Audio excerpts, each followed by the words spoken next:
Salamo 2:30.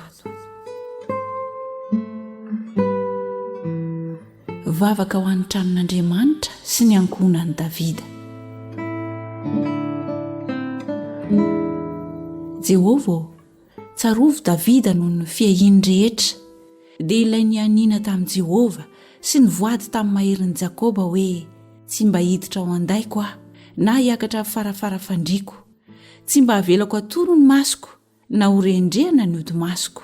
Mandra-pahitako fitoerana ho an'i Jehovah dia fonenana ho an'ny maherin'i Jakoba. Indro nandrea azy tany Efrata isika, nahita azy tao amin'ny saha anaty ala isika. Aoka hiditra any amin'ny fonenana isika ka hivavaka eo amin'ny fitoeran-tongony. Mitsangana Jehovah ho amin'ny fitsaharanao dia ianao sy ny fiaran'ny herinao. Aoka ny mpisoronao hitavy fahamarinana, ary aoka ny olonao masina iogy.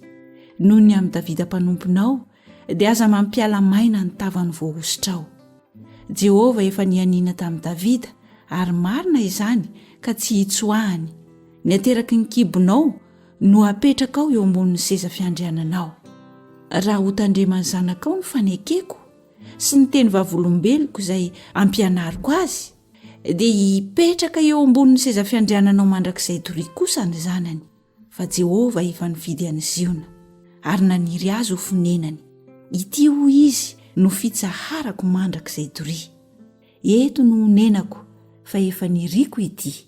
Ho tahiko tokoa ny fihinanana ao, ho vokisako anina ny malahelo ao. Ny mpisorona ao dia ampitafiako famonjena, ary iobo tokoa ny olo-masina ao.